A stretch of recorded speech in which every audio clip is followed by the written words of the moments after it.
ఆ సొల్లు వాగుడు వాగే కేటీఆర్ కి సవాలు విసురుతున్నా. బిడ్డ ఇయ్యాల నేనే ముఖ్యమంత్రి, నేనే పిసిసి ప్రెసిడెంట్ను. రేపు రాబోయే పార్లమెంట్ ఎన్నికల్లో నేను సవాలు విసురుతున్నా. నీ చేతనైతే దమ్ముంటే నువ్వు మొగోడివైతే ఈ తెలంగాణ రాష్ట్రంలో బిడ్డ ఒక్క సీటు గెలిచి చూపించు. నీ అయ్యా నువ్వు వస్తావో నీ అయ్య వస్తాడో మా కార్యకర్తలు చూసుకుంటారు. బిడ్డ మగాడివైతే ఒక్క సీటు గెలిపించుకో అని మాట్లాడుతున్నాడు. మరి నేను కూడా అంటున్నా, రేవంత్ రెడ్డి దమ్ముంటే నీకు సత్తా ఉంటే నేను మొన్న చెప్పిన మళ్ళీ చెప్తున్నా, మగాడివైతే రా, నువ్వు నిలబడ్డ మల్కాజ్గిరి పార్లమెంట్కే రా, ముఖ్యమంత్రి పదవికి రాజీనామా చేసిరా. రాష్ట్రంలోని అన్ని సీట్లు కాదు, ఒక్క సీటే అన్నావు కదా, ఒక్క సీటునే తెలుసుకుందాం దా. నేను రాజీనామా చేస్తా నా సిరిసిల్ల ఎమ్మెల్యే పదవికి, నువ్వు కూడా రాజీనామా చేసిరా, మల్కాజ్గిరి పార్లమెంట్ లోనే తెలుసుకుందామని. అప్పటి నుంచి మళ్ళా సడి లేదు సప్పుడు లేదు. అందుకే నేను అంటున్నా, మగతనం అంటే ఎలక్షన్లు గెలుచుడు కాదు. మగతనం అంటే మగాడు అయితే ఇచ్చిన మాట నిలబెట్టుకో. 2 లక్షల రుణమాఫీ అన్నావు, దమ్ముంటే 100 రోజుల్లో మార్చి 17 లోపల 2 లక్షల రుణమాఫీ చేసి రైతులకు సాయం చేయని మాట నేను డిమాండ్ చేస్తా ఉన్నా. దమ్ముంటే మగాడివైతే ఇచ్చిన మాట ప్రకారం రైతు భరోసా అన్నావు కదా, అది చేసి చూపెట్టు. దమ్ముంటే మగాడివైతే ఇవాళ పంటలు ఎండిపోతున్నాయి, పంటలకు నీళ్ళి, గొంతులు ఎండిపోతున్నాయి, ఆ ఎండిన గొంతులకు నీళ్ళి. మగాడివైతే మా ఆడబిడ్డలకు ఇచ్చిన మాట, మహాలక్ష్మి అన్నావు, కోడళ్లుంటే 2500, ఇంట్లో అత్తలు అవ్వలుంటే తాతలుంటే 4000 అన్నావు. కేసీఆర్ ఒక అవ్వకో తాతకో ఇస్తుండు, నేను ఇద్దరికి ఇస్తా అన్నావు. ఈ దమ్ముంటే గా పని చేసి చూపెట్టు. మగాడు అయితే గా పని చేసి చూపెట్టు. ఇవాళ నోటికొచ్చిన మాటలు, నోటికొచ్చిన సొల్లు పురాణం, ఎటు పడతట అబద్దాలు చెప్పి ఇవాళ గద్దెనెక్కి ఓడ మీద ఉన్నప్పుడు ఓడమల్లన్న, ఒడ్డుకెక్కినాక బోడమల్లన్న అన్నట్టు ఇవాళ ప్రజలను కించపరిచే విధంగా చిల్లర మాటలు మాట్లాడుతూ ఉన్నాడు ఈ ముఖ్యమంత్రి. నువ్వు అనుకుంటున్నావా అల్లా టప్పగాడని? అల్లా టప్పగాలం కాదు, అవులగాళ్ళలాక అయ్య పేరు చెప్పుకొని కుర్చీలో కూర్చోలేదు సన్నాసుడా.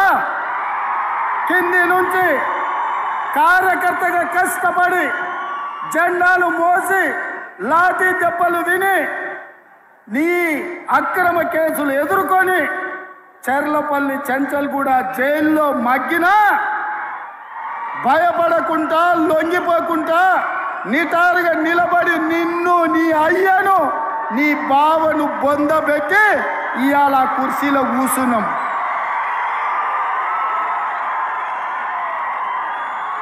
ఈ కుర్చీ ఇనాం కింద వచ్చింది కాదు, ఈ కుర్చీ అయ్య పేరు చెప్తే వచ్చింది కాదు బిడ్డ. నల్లమల్ల అడవి నుంచి తొక్కుకుంటూ వచ్చి నీలాగటో నెత్తి మీద కాలు పెట్టి తొక్కి ఆ కుర్చీలో కూర్చోబెట్టిండు మా కార్యకర్తలు. ఇవాళ కుర్చీ ఉందంటే అది మా కార్యకర్తల త్యాగం. ఇవాళ కుర్చీ ఉందంటే మా కార్యకర్తల పోరాటం. ఈ కార్యకర్తలు వీళ్ళు నాకు అండగా నిలబడ్డంత కాలం, నన్ను భుజాల మీద మోసినంత కాలం, నువ్వు కాదు, నిన్ను పుట్టించిన నీ అయ్య కాదు, వాళ్ళ దేవుడు వచ్చినా ఈ కుర్చీని తాకలేరని నేను ఇవాళ చెప్పదలుచుకున్నా. ఆ ఆవేశంతో ఊగిపోవడము, నోటికొచ్చిన మాటలు, అంటే అధికారంలో ఉండి కూడా ఇంత ఫ్రస్ట్రేషన్ ఎందుకో, ఇంత ఆగమాగం ఎందుకైతుండో నాకైతే అర్థమైతలేదు. మీరు చూసుంటారు, నిన్న ఆయన మాట్లాడుతున్నాడు, నేను జేబుల కత్తెర పెట్టుకొని తిరుగుతున్నా, ఎవరన్నా పిచ్చి పిచ్చి పనులు చేస్తే గొంతు గోస్తా, కడుపు జింపుతా, మీ పేగులు మెడలేసుకొని తిరుగుతా. ఇది ఒక ముఖ్యమంత్రి గారు మాట్లాడిన మాటలు. నిన్న మా ప్రభుత్వాన్ని ఏమన్నా చేస్తే మానవ బాంబులు అవుతామని మాట్లాడుతున్నాడు. చాలా విచిత్రంగా అనిపిస్తున్నది నాకు తెలియక అడుగుతా, జేబుల కత్తెరలు పెట్టుకుని ఎవడు తిరుగుతాడే? జేబు దొంగలు తిరుగుతారు. జేబుల కత్తెరలు పెట్టుకుని తిరుగుతాడు ఎవడన్నా ముఖ్యమంత్రి, ఎవడన్నా రాజకీయ నాయకుడు జేబుల కత్తెర పెట్టుకొని తిరుగుతున్నా అని చెప్తాడు. ఇక గసంటోడు మన ముఖ్యమంత్రి, మన కర్మ. మీరు చూడండి, ఆయన మాటలు చూడండి, ఆయన ఫ్రస్ట్రేషన్ చూడండి. సెక్రటేరియట్లో మాట్లాడతాడు, నేను ఇక్కడ ఏదో ఉంటుంది అనుకొని వచ్చినా, లంకె బిందెలు ఉంటాయనుకొని వచ్చిన, ఇక్కడ లంకె బిందెల్లో అన్ని ఖాళీ కుండలు ఉన్నాయని చెప్తున్నాడు. లంకె బిందెల కోసం గడ్డపారలు పట్టుకొని, తటపారలు పట్టుకొని, నెత్తి మీద దుప్పటి కప్పుకొని అర్ధరాత్రి ఎవరు తిరుగుతారు? మరి ఈయన గతంలో ఏం చేస్తున్నారో నాకైతే తెలియదు, కానీ ఈ లంకె బిందెల కథ అయింది, జేబుల కత్తెరల కథ అయింది. అసలు ముఖ్యమంత్రి స్థాయిలో మాట్లాడే మాటలేనా? ఆ ఫ్రస్ట్రేషన్ ఏంది? ఆ ఊగిపోవుడేంది ఆవేశంతోని? ఇంకా దిక్కుమాలిన పదం ఏంటంటే మానవ బాంబులు అవుతారట. రేవంత్ రెడ్డి గారికి నేను చేసే విజ్ఞప్తి ఒకటే, మానవ బాంబులు ఇవి అవి కాదు, నీ పక్కనే ఉన్నాయి కాంగ్రెస్ పార్టీల బాంబులు. ఎవరో కాదు నీ కూల్చేది, నీ పక్కనున్న బాంబులే. నల్గొండ బాంబు, ఖమ్మం బాంబు వాళ్ళే నీ గవర్నమెంట్ మీద వాళ్ళే చేస్తారు. చేసేదంతా మేమేం చేయం. మేము మనస్ఫూర్తి కోరుకుంటున్నాం రేవంత్ రెడ్డి గారు, నువ్వు 5 ఏళ్లు నిక్షేపంలాగా ఉండాలి, 5 ఏళ్లు ఉండాలి. నువ్వు ఇచ్చిన 420 హామీలు అమలు చెయ్యాలనే డిమాండ్ చేస్తున్నాం, చెయ్యాలనే కోరుకుంటున్నాం. ఎందుకంటే ప్రజలకు తెలిసి రావాలి, ప్రజలకు కూడా తెలిసి రావాలి. ఖచ్చితంగా ఎవరు గుర్రమో ఎవరు గాడిదో ప్రజలకు కూడా తెలిసి రావాలి. ఎందుకంటే ప్రజలకు తెలుస్తుంది, వెలుగు చీకటి రెండు చూస్తేనే వెలుగు విలువ తెలుస్తుంది. కేసీఆర్ ను రేవంత్ రెడ్డిని ఇద్దరిని చూసినాకనే ప్రజలకు కూడా మన నాయకుడి యొక్క గొప్పతనం ఏందో తెలుస్తుంది అనే మాట కూడా ఈ సందర్భంగా నేను విజ్ఞప్తి చేస్తా ఉన్నా. అందుకే రేవంత్ రెడ్డి గారు బీపీ పెంచుకొని ఆగమాగం కాకు, నీవు బీపీ గోలు వేసుకో, మంచిగా సల్లకు కూసో. నీకు మా వైపు నుంచి ఏం ప్రమాదం లేదు. నీకు ప్రమాదం అంటూ ఉన్నదంటే నీ పక్కన కూర్చున్న నీ కాంగ్రెస్ లతో ఉన్నది తప్ప మా నుంచి నీకేం బాధ లేదు. నువ్వు 5 ఏళ్లు కొనసాగు, నువ్వు అట్లే ఉండు. 420 హామీలు ఇచ్చినావు, 1 కాదు 2 కాదు 420 హామీలు ఇచ్చినావు. ఆ 420 హామీలు నిలబెట్టుకోకపోతే ఎంబడబడతాం, ఎంటాడతాం, ఇడిచిపెట్టమనే మాట కూడా నేను విజ్ఞప్తి చేస్తా ఉన్నా. మిత్రులారా, మీ అందరికీ నేను ఒకటే కోరేది, ఈరోజు మార్చి 7వ తారీఖు సరిగ్గా రేవంత్ రెడ్డి ప్రభుత్వం వచ్చి 90 రోజులు నిండిన రోజు ఈరోజు. మార్చి 17 నాడు 100 రోజులు నిండుతుంది. 100 రోజుల్లో చాలా చేస్తా అని చెప్పిండు రేవంత్ రెడ్డి గారు. ఏమేం చెప్పిండు ఒకసారి యాద్ చేసుకోండి. కేసీఆర్ బిచ్చమేసినట్టు ఇస్తున్నాడు 10,000 రైతు బంధు. నేను రాగానే 15,000 ఇస్తా, మీరొక్క 10 రోజులు ఆగితే నేను 15,000 రూపాయలు మీ ఖాతాలు ఇస్తా అన్నాడు.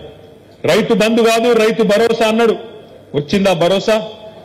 వచ్చిన రైతు బంధు, రైతు భరోసా కాదు, 15,000 కాదు, ఆ 10,000కే దిక్కులేని పరిస్థితి. ఇలా రైతులు పాపం కొంతమంది మోసపోయి ఓట్లు వేసిండ్రు, వాళ్ళు బాధపడుతున్నారు, ఆగమైతున్నారు. అయ్యో అనుకోకుండా వీళ్ళ దొంగ మాటలు నమ్మి, మోసపు మాటలు నమ్మి ఓట్లు వేసినాం కదా, మరి కేసీఆర్ ఇచ్చే రైతు బంధు కూడా వడకపాయ కదా అని చెప్పి ఇలా ఒకళ్ళ ముఖాలు ఒకళ్ళు చూసుకుంటా ఉన్నారు. మన దగ్గరకు వస్తలేరు, వచ్చి చెప్పేందుకు కొద్దిగా అభిమానం అడ్డం వస్తుంది. మరి ఓటేమో వాళ్ళకేస్తే మీ వీళ్ళని అడిగితే ఎట్లా అని చెప్పి కొద్దిగా పాపం కింద మీద అయితా ఉన్నారు. వాస్తవం ఏంది అంటే ఈ ముఖ్యమంత్రి గారికి ఈ రోజు వరకు కనీసం రైతు బంధు ఇచ్చే ముఖం కూడా లేదు, రైతు బంధు ఇచ్చే తెలివి కూడా లేదు అనే మాట ఇలా గ్రామాన రైతులే చర్చ పెడుతున్న మాట వాస్తవం అని చెప్పి కూడా నేను మాట్లాడుతా ఉన్నా, నేను విజ్ఞప్తి చేస్తా ఉన్నా.